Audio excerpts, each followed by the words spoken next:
The world did not move to the rhythm of a heartbeat, but to the frantic, silent pulse of the chronometers. Upon every wrist, a delicate band of metal and crystal radiated the light of a life's sum, verdant for the affluent, the time barons who meandered through centuries, amber for the working populace like myself, existing in a perpetual state of meticulous calculation, and scarlet for the dying. My sister's chronometer was scarlet. Not a gentle, cautionary crimson, but a furious, stuttering scarlet that shrieked of borrowed moments. It pulsed against her translucent skin, each flicker a countdown to 0. Lyra reposed upon the sterile cot of the public temporal ward, her breath a shallow whisper. Her malady was a cruel thief, a parasite that gorged itself on seconds, devouring the time I labored so diligently to earn for her. The medics, their own chronometers a robust, reassuring amber, offered only sympathetic sighs and prescriptions for palliatives that exacted hours we did not possess. "Elian," she murmured, her voice thin as spun glass. Her eyes, once the hue of a summer sky, were clouded with exhaustion. She attempted a smile, a gesture that cost her precious energy. "Don't look so grim. You'll acquire wrinkles, and they cost a fortune in youth serums to eradicate." I forced a smile in return, a painful stretch of muscles. "I'm not worried. I'm just calculating." A falsehood. I was drowning in the cold, terrifying arithmetic of her survival. The rent for our cramped apartment was due in 3 days. The nutrient paste that sustained her, 12 hours per week. My own subsistence, a meticulously managed budget of minutes. I toiled as a horologist, an artisan who restored pre-chrono artifacts, antiquated spring-driven clocks and watches. It was a niche, poetic profession, but it paid meagerly in a world obsessed with digital lifespans. My clients were eccentrics, temporally rich individuals who perceived beauty in the analog march of time rather than the digital drain of it. That evening, subsequent to my shift, I stood across the street from the Elysian Spire, a place where time wasn't merely spent, it was flaunted. A man in a shimmering silk suit emerged from an autocab, his chronometer a blazing emerald green. He laughed, a deep, careless sound, and tipped the cab driver with a casual transfer. The driver's amber display flickered, brightening with a fresh infusion of 3 whole months. The driver bowed his head in a gesture of profound, almost religious gratitude. The affluent man then turned to the woman on his arm, her own device a matching emerald. "Darling," he said, his voice carrying on the crisp evening air. "The Ethelgard vintage at this establishment is sublime. They say it was aged for a full decade before bottling." She touched his arm, her fingers tracing the glowing band. "Silas, you spoil me. A decade. Can we afford such an extravagance?" He chuckled again, a sound that grated on my very soul. He raised his wrist to the restaurant's ornate payment sensor. "My love," he declared, his voice dripping with condescending affection. "For a single perfect evening with you, what is a decade?" A chime, soft and melodic, echoed from the sensor. On the man's chronometer, the digit changed. I did not see the exact figures, but I saw the glow dim infinitesimally. A decade. 10 years. He had just spent 10 years on a bottle of wine. 10 years. The digit echoed in the hollow chambers of my heart. 10 years would not merely save Lyra. It would cure her. It would suffice for the experimental cellular regeneration therapy, sufficient to clear our debts, enough to grant her a life where she could walk in the sun, feel the rain on her skin, and not have to watch her own existence flicker out on her wrist. I looked down at my own chronometer. The amber light felt weak, pathetic. It displayed my total worth, 4 weeks, 2 days, 8 hours, and 17 minutes. The sum of my life. An insignificance. A cold, hard clarity washed over me, chilling me more than the night air. The system was not merely unjust. It was a form of slow, meticulous murder. We, the amber lit, spent our lives fueling the emerald glow of the elite. We bartered our tomorrows so they could squander their centuries. Standing there, a ghost in the shadows of their opulence, a thought took root in my mind.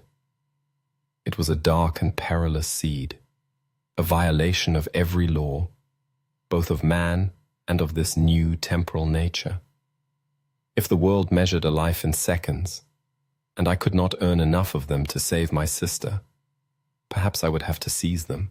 The man, Silas, laughed again as he entered the restaurant, oblivious to the man in the shadows whose world he had just shattered. He had spent a decade without a thought, and in doing so, he had just placed a price upon his own life. I turned away from the Elysian spire, the scarlet of Lyra's chronometer burning in my mind's eye. The question was no longer if I could save her. It was now a question of how. And for the first time, I felt a tremor of something other than despair. It was resolve, as cold and sharp as a shard of broken glass. What is the life of one man who has centuries to spare, when measured against the final flickering second of the one person I love? The morning after my dark epiphany, the city of Ethelberg felt different. Or perhaps I was the one who had changed. The relentless, invisible rhythm of the chrono-credit system, which had once been the background hum of my existence, was now a deafening roar. Every transaction, every movement, every breath was a calculation. I departed our small apartment in the Hourglass Quarters, a district named for the perpetual state of its residents' lifespans.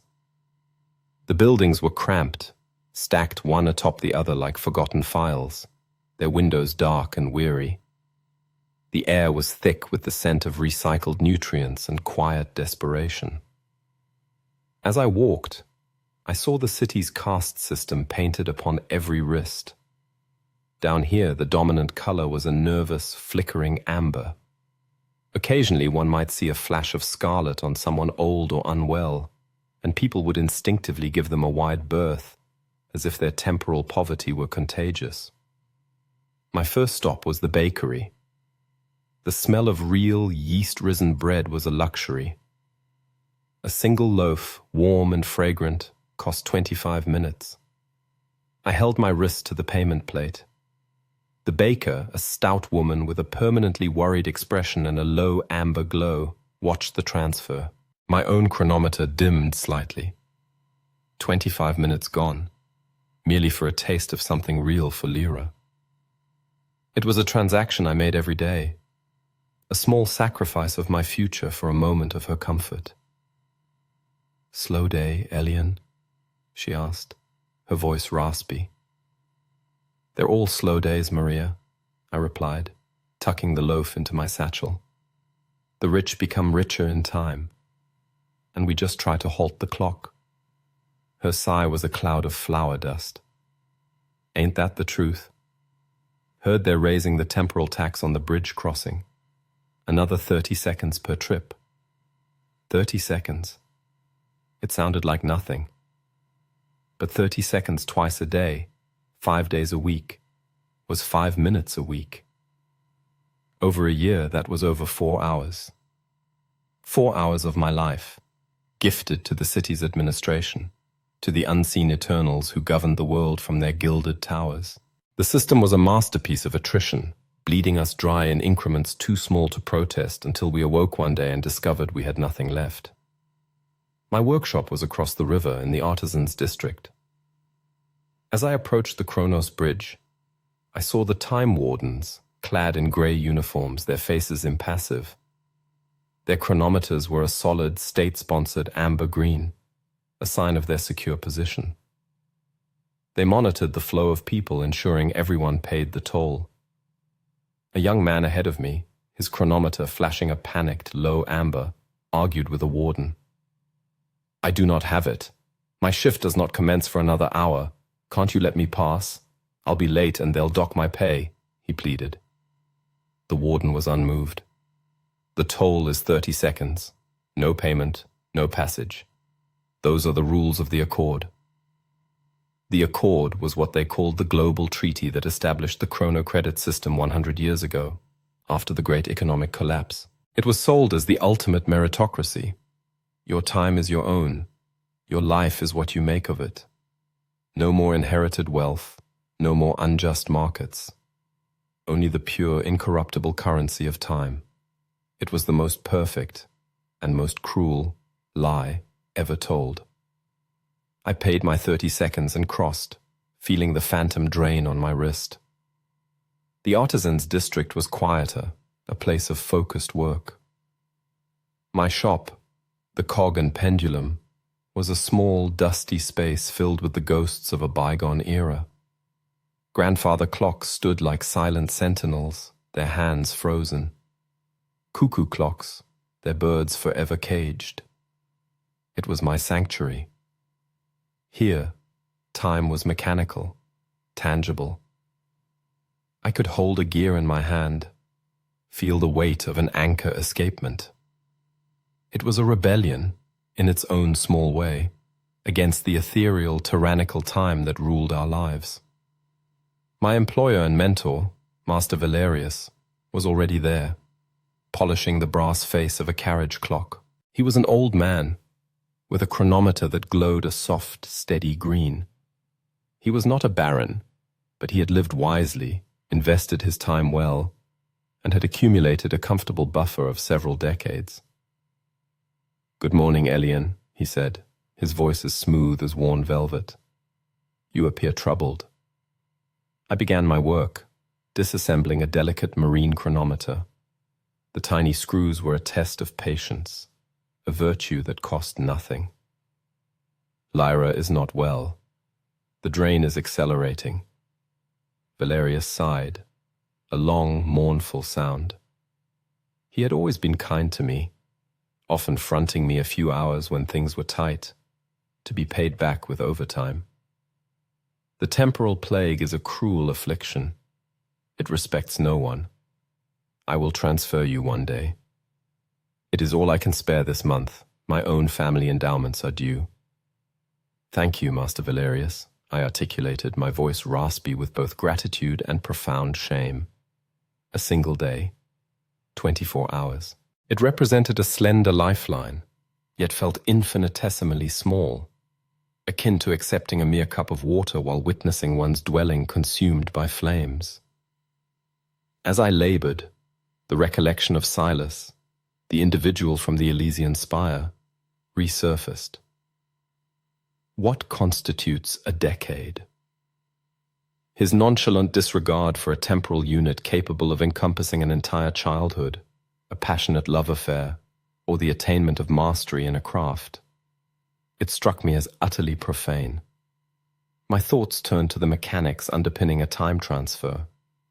It was, in essence, a straightforward exchange of data, a wireless transaction conducted between two chronometers, sanctioned by the global network. However, what about an unauthorized transfer? The very notion bordered on heresy. Time theft, frequently referred to as chronopiracy, represented the ultimate transgression. The prescribed punishment was temporal reaping, the instantaneous and complete depletion of one's remaining lifespan, extending to the final fleeting second. It constituted a death sentence, devoid of any possibility of appeal. Of course, whispers circulated regarding clandestine leeches operating in back alleys, individuals purportedly capable of employing illicit devices, known as siphons, to forcibly extract time from another person. Yet the process was rumored to be exceedingly brutal, perilous, and frequently fatal for both the perpetrator and the victim. I scrutinized the intricate mechanism nestled within my hands. Cogs and springs, levers and jewels, all operating in harmonious synchronicity to quantify something beyond their comprehension. I possessed a thorough understanding of these mechanics. I was capable of manipulating them, repairing them, and even fabricating them. Was the chronometer fundamentally different? It was, after all, merely another machine, wasn't it? A machine designed to measure life itself. And every machine, without exception, possessed a flaw. Every system contained a potential loophole.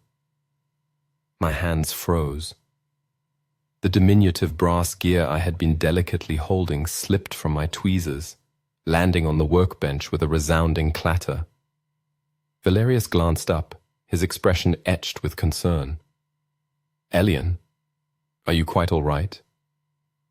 I fixed my gaze upon the fallen gear, yet my mind's eye perceived something else entirely. I envisioned the luminous green band encircling Silas's wrist. I perceived the intricate encrypted code of the chrono credit network, not as an impenetrable barrier, but rather as a lock. And I, a humble horologist, a student of time's most ancient and elaborate locks, was beginning to contemplate. Could I possibly be the individual capable of picking it? To fully grasp the extent of my desperation, one must comprehend the depth of my fear. It transcended the mere apprehension of Lyra's impending demise. It encompassed the fear of the ramifications her death would entail. Within our world, upon reaching zero on one's chronometer, existence did not simply cease. One was erased. One's temporal signature was expunged from the global accord registry. All debts were rendered null and void, assets reabsorbed back into the system. The individual transformed into a ghost, a tale whispered among those who once knew them, until they, too, succumbed to the relentless passage of time. It represented the ultimate, state-sanctioned oblivion. And my most profound fear centered on the possibility of Lyra being forgotten. My dreams were incessantly haunted by this spectre. I would dream of her not in her present state, frail and fading, but as she was during our childhood, predating the Accord's complete entrenchment within our generation, before the perpetual, gnawing anxiety induced by the clock. We resided in a small coastal town during that era, and our father, a fisherman by trade, measured his existence in tides and seasons rather than in minutes and seconds. We possessed a small collection of antiquated currency, comprising metal coins and paper notes, which we utilized as playthings. They were essentially worthless, mere historical curiosities. In one recurring dream, Lyra and I found ourselves on a beach. She was 6 years old, radiating laughter, her hair forming a wild halo around her face in the sunlight.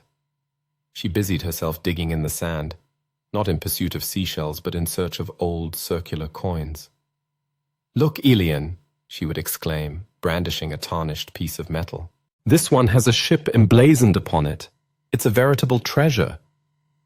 Within the dream, the unadulterated joy illuminating her face was so palpably real, it caused my heart to ache profoundly. There was no luminous band encircling her wrist. There was no clock relentlessly ticking down. There was only the sun, the sea, and the infinite, unquantified time characteristic of a childhood afternoon. Subsequently, the sky would darken ominously. A shadow would descend upon us. My gaze would fixate upon her wrist, and the chronometer would materialize there, flashing a violent red. The coins clutched within her hand would disintegrate into dust, and the tide would surge inward, not as water, but as a wave composed of black, all-consuming numbers, sweeping her away into a vast sea of zeros.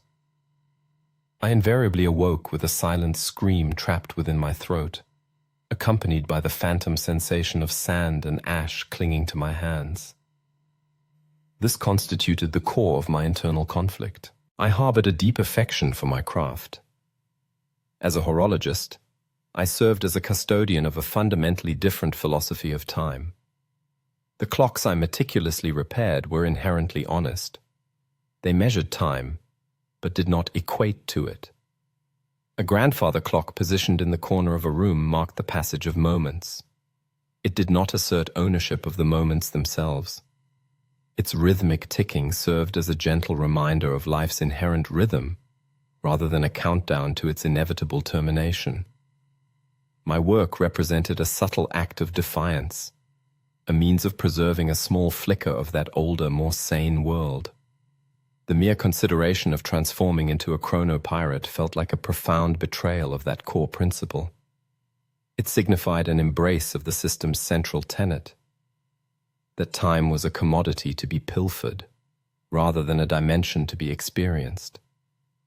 In order to save Lyra, I would be compelled to become the very embodiment of that which I despised. I would be forced to regard another human being not as an individual, but rather as a resource. A walking, talking repository of seconds ripe for plundering. One afternoon, while immersed in the intricate workings of a particularly complex astronomical clock, the internal conflict reached a critical juncture. The clock, a masterpiece crafted from brass and steel during the 19th century, was meticulously designed to depict the phases of the moon, the positions of the planets, and the cyclical progression of the seasons. It represented a universe in miniature. As I painstakingly reassembled its orrery, meticulously returning the diminutive brass models of Earth, Mars, and Jupiter to their celestial dance, I was struck by its grand, impersonal perspective. This clock measured epochs. It tracked movements that had commenced long before my birth and would persist long after my departure. To this machine, my entire lifespan, even the centuries accumulated by a time baron, amounted to less than the blink of an eye. It was an experience that instilled humility. It rendered the frantic scramble for minutes and hours seemingly so insignificant, so profoundly absurd. And yet my world did not reside within this clock. My world was embodied by Lyra's labored breathing. My universe was defined by the space separating the flickers of her chronometer. You are a true artist, Elian. Master Valerius's voice startled me, pulling me from my reverie. He had been observing me, his expression inscrutable. You possess an innate understanding of the soul residing within these machines. You comprehend that their purpose transcends the mere counting of seconds. It encompasses an appreciation for the grand, beautiful, and terrifying mystery that constitutes existence. Sometimes I perceive it as a curse, I confessed, avoiding eye contact and remaining focused on my work, to appreciate a mystery within which I cannot afford to dwell. We all navigate life burdened by our own compromises, he responded softly. I, too, enjoy the comfort afforded by my green light, yes. But I attained it by designing the very first commercial-grade chronometer interfaces. I played a role in constructing this cage, my boy. I convinced myself that it served as a vessel for order, for fairness, a means of quantifying effort and directly rewarding it. I now dedicate my days to these antiquated clocks in an attempt to, perhaps, atone. To recall a time when time flowed like a river, rather than serving as a mere currency. His confession rendered me speechless. I had always regarded him as a relic from a bygone era, not as one of its architects. The cage against which I was railing had been forged in part by his own hands. The revelation did not incite anger within me. Instead, it evoked a strange sense of pity for him. He was as much a prisoner as I was, albeit confined within a more comfortable cell. Is there truly no alternative, Master? I inquired, my voice barely audible. To exist? To simply be? He averted his gaze, directing it towards the window overlooking the bustling city. Rumors persist, whispers circulating regarding glitches within the accord, tales of individuals who have discovered methods of existing off the clock. They are referred to as the timeless. The majority dismiss it as a mere myth, a fairy tale fabricated for the temporally destitute. However, every myth originates from a seed of truth. He paused momentarily, then redirected his gaze towards me, his eyes reflecting a profound ancient sadness. But to pursue such myths, that path demands a sacrifice far greater than mere time. That evening, upon returning home, I discovered Lyra in a state of unprecedented weakness. She had expended a precious 40 minutes creating a watercolor painting. It was a small, shaky rendition of a beach at sunset, the very same beach that haunted my dreams. "Do you recall, Alien?" she whispered, her fingers gently tracing the orange and purple hues of the sky. "When time was simply time." I examined the painting, then shifted my gaze to her. The internal conflict raging within me dissipated. It was not a battle I had won, but rather a surrender. My philosophy, my fears, my very identity as a craftsman, none of it held greater significance than her. The echoes of the past possessed a certain beauty, but they were incapable of saving her. My love for her was not a mystery to be appreciated. It was a fire that relentlessly demanded fuel. And I stood ready to incinerate the entire world to prevent it from extinguishing. Clutching her painting, I recognized my destined path. I would not squander my time chasing myths of the timeless. I would actively hunt down barons. If the system was indeed a machine, then I would dedicate myself to mastering its intricate mechanics. And if Valerius, one of its architects, felt compelled to atone for his past actions, then what greater form of atonement could exist than to aid me in dismantling his creation? The pivotal question remained: would the old man's guilt outweigh his apprehension regarding the potential consequences?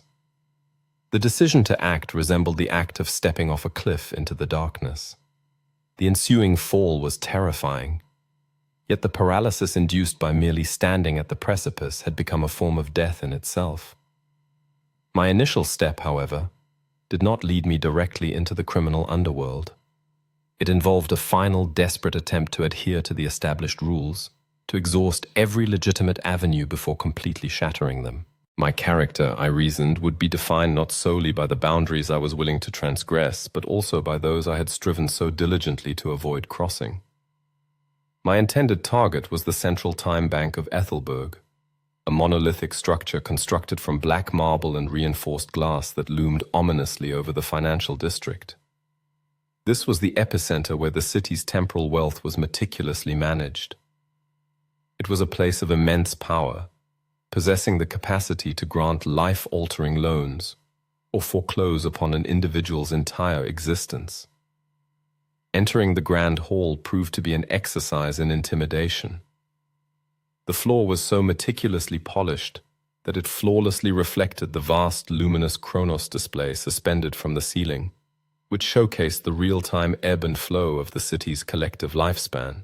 The air possessed a frigid stillness, punctuated only by the subdued melodies announcing sanctioned transactions and the soft, obsequious tones emanating from the bank's clientele.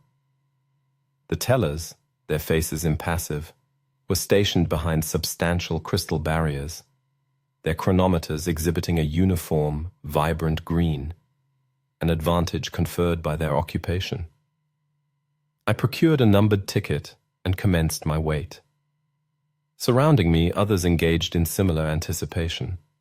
A youthful couple, their amber illuminations flickering in unison as they clasped hands, were presumably applying for a nuptial grant to facilitate the financial demands of initiating a family. An elderly gentleman, his countenance marked by concern, clutched a portfolio. He was likely endeavoring to leverage his remaining years to secure a medical extension. The unifying factor drawing us together was a shared purpose: to implore a system, meticulously crafted to perpetuate our perpetual state of want, for an augmentation of time. Upon the announcement of my number, I approached the designated counter. The loan officer, a man identified as Kalen, possessed a nameplate that gleamed adjacent to his flawless, state-approved smile. His chronometer pulsed with a vigorous, almost arrogant emerald hue. "Good morning," he enunciated, his tone polished yet devoid of genuine cordiality. "How may the Bank of Ethelberg assist you in managing your future today?" I articulated my predicament in its entirety. My voice maintained a steady cadence, yet my hands exhibited a slight tremor. I elucidated Lyra's condition, the temporal plague. I presented the requisite medical documentation, delineating the anticipated expenditures associated with the regeneration therapy. I furnished details regarding my profession, my earnings, and my impeccable history of fulfilling my temporal obligations. My request entailed a loan of 15 years, a sum of astronomical proportions. Kalen maintained a composed demeanor as he listened, his digits executing a delicate dance across a transparent data slate, his gaze dissecting my entire existence, quantified and presented for his ultimate judgment. Not once did he establish eye contact. His focus remained solely on the numerical representations of my life. "Mr. Elian," he commenced, following an extended, frigid silence, "your filial devotion is commendable. However," the utterance lingered in the atmosphere like a descending blade, "your current temporal net worth amounts to 4 weeks, 1 day, and a negligible remainder. Your income stream is characterized by variability and inadequacy. Your profession," he articulated the term with a subtle inflection of disdain, "is classified as a non-essential heritage craft. You possess no collateral. The authorization of a 15-year loan against a capital of 4 weeks would constitute fiscal irresponsibility." "There must be some avenue," I entreated, my composure beginning to fracture. "A high-risk program? Subsidized medical allocations? My sister is succumbing to her illness." "Mortality is a ubiquitous phenomenon, Mr. Elian," he retorted, his voice devoid of emotion. "Such is the inherent nature of time. The bank functions not as a charitable institution, but as a pillar of stability. We are unable to subsidize an unsound investment.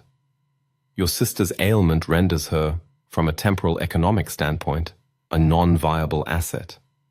Non-viable asset." The terminology resonated with a palpable force. He had effectively designated my sister as a detrimental investment. The stark, unadorned callousness inherent within the system was laid bare within that singular, sterile phrase. The impeccably polished marble, the hushed hall, the verdant luminescence emanating from his wrist, all constituted a mere facade concealing a slaughterhouse, wherein lives were processed in lieu of livestock. I clenched my fists in a reflexive response, the impulse to shatter the crystal partition separating us surging within me like rising bile. However, I suppressed the urge. Indulging in anger represented a luxury I could ill afford. Such an action would invariably lead to my apprehension by the time wardens, resulting in the forfeiture of my remaining weeks. Defeated, I pivoted to depart. However, as I neared the exit, an alternative avenue presented itself. One of the bank's security personnel, a towering figure whose chronometer emitted a muted amber glow, caught my gaze. He conveyed a subtle, almost imperceptible nod in the direction of a side alley as I exited the edifice. Impelled by a vestige of hope, I lingered in the grimy alleyway. After a brief interval, the guard materialized, his shift having evidently concluded. "I overheard your request inside," the guard grumbled, his voice maintained at a low register. "The bank offers no assistance to you. They extend temporal credit exclusively to those who already possess an abundance of it." "That realization is becoming increasingly evident," I responded, tinged with bitterness. "However," he persisted, his gaze darting about nervously, "there exist alternative forms of credit. of a less official nature. He surreptitiously placed a small, tarnished metal token into my waiting palm. It bore a crudely stamped depiction of a leaking hourglass. Venture to the Undercroft, situated beneath the antiquated aqueducts. Inquire for the broker. Present her with this token. She engages in a different denomination of currency. I scrutinized the token. Its weight felt substantial, laden with sordid promises and perilous secrets. In what does she deal? The guard offered a grim smile. She does not extend loans of time. She imparts the knowledge of how to seize it. Be forewarned, young man. The interest levied on such a debt is paid with your soul. He executed an abrupt turn and receded into the amber-illuminated throng, leaving me isolated in the alleyway, the cold metal token clutched tightly within my grasp. This marked a critical juncture.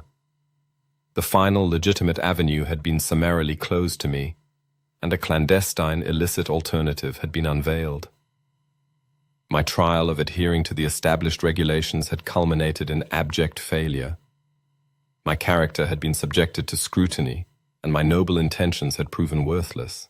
I retraced my steps toward the hourglass quarters, the city lights blurring through the unshed tears welling in my eyes. I had striven to conduct myself with integrity. I had endeavored to act with justice. However, the world exhibits no proclivity for rewarding virtuous conduct. It rewards strength and ruthlessness. The loan officer's pronouncement reverberated within my consciousness. Non-viable asset. Very well. If the prevailing perspective deemed my sister an asset warranting discard, then I, in turn, would commence viewing the temporally affluent as assets ripe for liquidation. The guard had intimated that the debt would exact a toll on my soul.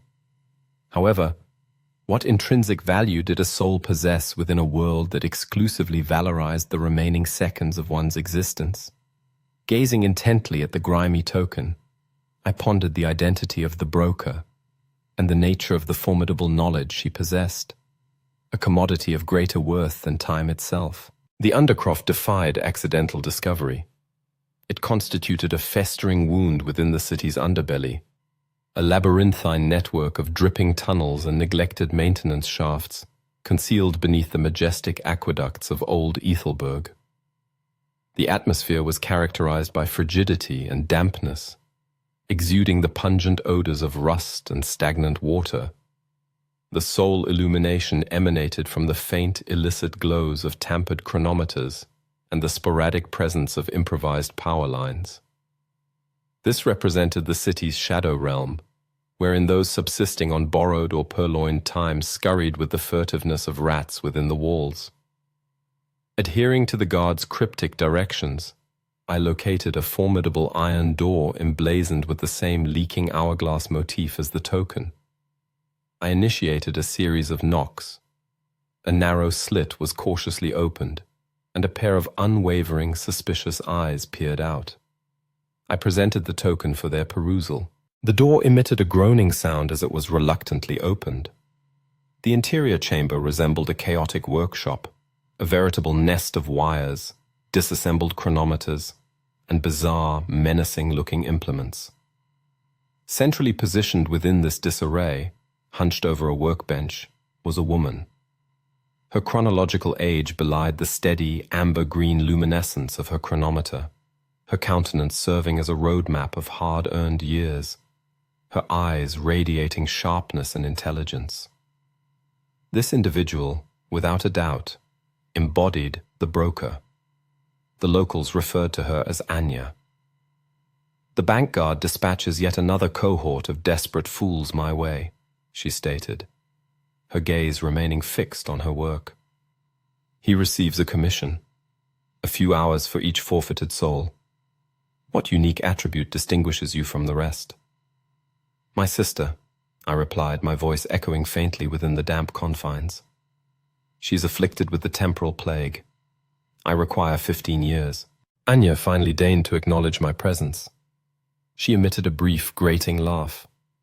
15 years. The boy possesses ambition. Do you imagine you can merely saunter in here, request a siphon, and embark on a hunt for a baron? You will be reduced to a smear on the pavement and a null entry within the registry before you can even activate the device. I am a horologist, I asserted, striving to maintain composure in my voice. I possess a comprehensive understanding of complex mechanisms. I am a rapid learner. Repairing cuckoo clocks represents a significant departure from deciphering a man's life code, young man, she retorted. But her gaze lingered on me with a fleeting flicker of interest. Nonetheless, you exhibit the requisite degree of desperation in your eyes, the kind that either facilitates accomplishment or precipitates demise. I have borne witness to it previously. She gestured for me to approach closer. Positioned on her workbench was a device unlike any I had previously encountered. It comprised a harness of wires and a sharpened, crystalline needle, interconnected to a capacitor that hummed with a perilous energy. A siphon. The ultimate taboo. You perceive this as merely the act of extracting time from one individual and transferring it to another, do you not? She inquired, her voice reduced to a conspiratorial whisper. That represents the nursery tale propagated by the Accord to instill fear in children. The reality, the authentic secret governing our world, is of a far more sinister nature. She deactivated the siphon and leaned back, her expression grim. You possess an understanding of the genesis of the Accord, correct? The founding Chronos, the eminent visionaries who eradicated poverty and warfare through the establishment of a flawless meritocracy. A captivating fabrication. What constitutes the truth? I inquired, my heart pounding with trepidation. The truth, she enunciated, her voice dripping with venom, is that time does not constitute a closed system. The founders did not merely institute a novel form of currency. They instigated a harvest. Consider this. What transpires when an individual times out, when their clock registers 0? Their time is forfeited, I recited the official doctrine. Their signature is expunged from the registry. Expunged? No. Nothing is ever truly expunged, she scoffed. It is rerouted. A minute fraction of it. A sliver of unexpended potential, what we within the shadows term the life echo, is siphoned away. Not to the general system, but to a highly specific set of accounts. She executed a series of commands on a dusty, jury-rigged terminal. A complex schematic appeared on the flickering screen. It depicted the global chrono network, but with a series of concealed pathways previously unseen by me, all converging on a select group of core accounts. The descendants of the founding Chronos, Anya elucidated, her finger tracing one of the luminous lines. The so-called Eternals. Their protracted lifespans are not solely attributable to the temporal wealth of their ancestors. They subsist in perpetuity due to the continuous nourishment derived from our deaths. Each instance of a destitute soul within the hourglass quarters depleting their time for medical treatment, each incident of a worker succumbing to fatal injuries within an industrial setting, each instance of a life being extinguished, results in a minute fragment of that life, the echo, trickling upwards to the summit. It fortifies them, rejuvenates them, renders them functionally immortal. I stared intently at the screen, a chilling dread permeating my very essence. This revelation proved so monstrous that it undermined the very foundations of my perceived reality. The system was not merely a cruel hierarchy. It was a parasitic enterprise. We were not simply laborers. We were livestock, living and dying to sustain a select few unseen deities. My sister's affliction, the temporal plague. It was not just a random misfortune. It was an indispensable component of the harvest. They are not merely wealthy, I murmured, the words catching in my throat. They are preying upon us. Precisely, Anya affirmed. They are vampires subsisting on the lifeblood of the world. And the siphon, she patted the apparatus on her workbench, is more than just a tool for larceny. It is a key. The technology was reverse engineered from a captured warden's medical instrument. It does not merely transfer time. It taps into the fundamental code, the very language of the echo. That is why it is so perilous. It offers a glimpse of the Founder's own forbidden magic. She fixed her gaze upon me, her expression utterly grave. I can furnish you with one. I can instruct you on its operation. Your objective will be Silas Core. And the name struck me like a physical blow. The man from the Elysian spire, the man who had squandered a decade on wine. Why him? Core is not just a baron. He is a brute, Anya stated. He amassed his fortune by operating hazardous factories where workers time out at an astonishing rate. His family is one of the direct descendants of the founders. His echo yield is among the highest in the city. He is a prime target, affluent, merciless, and deserving. To seize his time would be a service to us all. The world had shifted on its axis. My quest was no longer simply a personal undertaking to rescue my sister. It was now enmeshed in a horrifying secret that could obliterate the world. To pilfer from Silas Core was no longer merely a crime. It was an act of rebellion, an act of war against the deities of this world. Anya handed me a small encrypted data chip. This contains the siphon's manual and Core's schedule. He inspects his primary factory in the industrial sector every third night. Security is stringent, but he experiences a moment of vulnerability when he calibrates his personal chronometer with the factory's server. That is your opportunity. I accepted the chip, its frigid surface a stark contrast to the conflagration in my veins.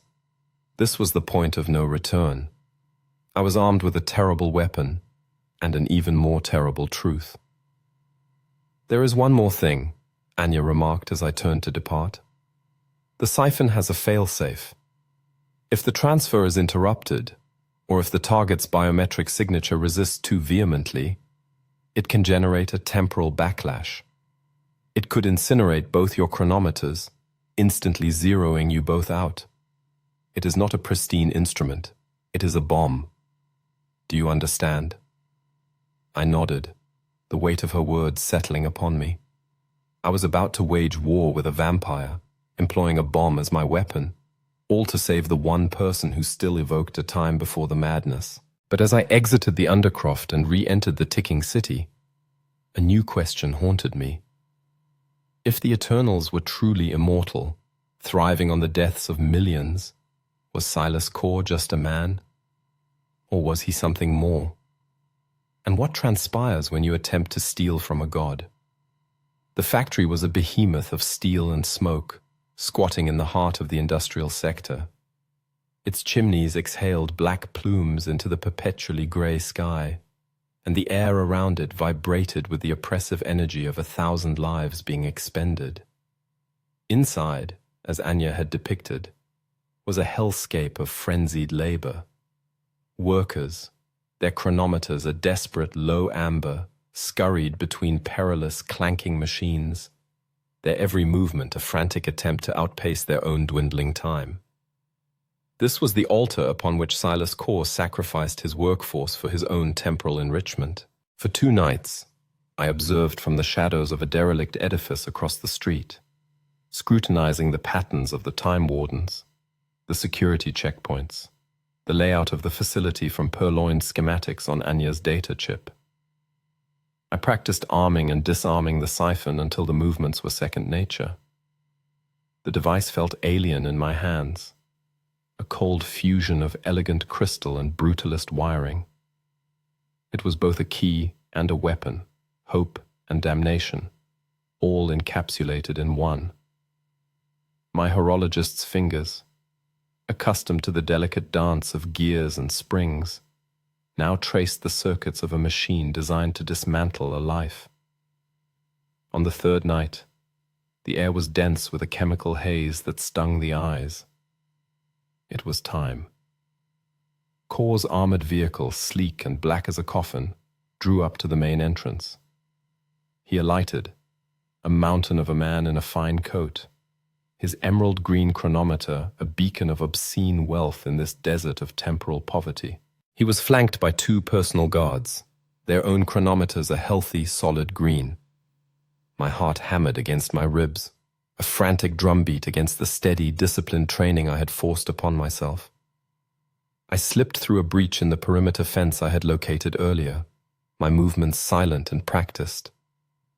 I navigated the labyrinthine exterior of the factory, adhering to the shadows. My breath held tight in my chest. Anya's intelligence was impeccable.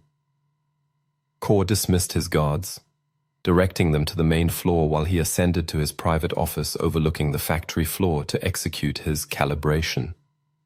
This was my opportunity. A ventilation shaft, precisely as the schematics had illustrated, led directly to a service crawl space above his office. The grate was aged and rusted. A few moments of labor with a pry bar I had brought, and I was inside. I crawled through the darkness, dust and grime coating my face. Below me, through the slats of a ceiling vent, I could discern him. Silas Cor. He had removed his coat. He stood before a large glowing terminal, his back to me. He placed his wrist on the console, preparing to synchronize his chronometer.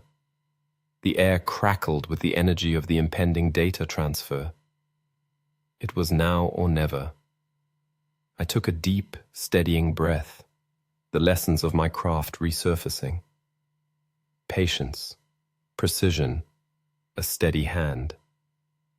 I carefully lowered the siphon's crystalline needle through the vent slats, aiming for the exposed chronometer on his wrist.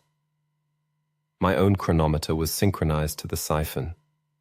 I had preset the transfer amount. 15 years. Not a second more, not a second less. Enough for Lyra.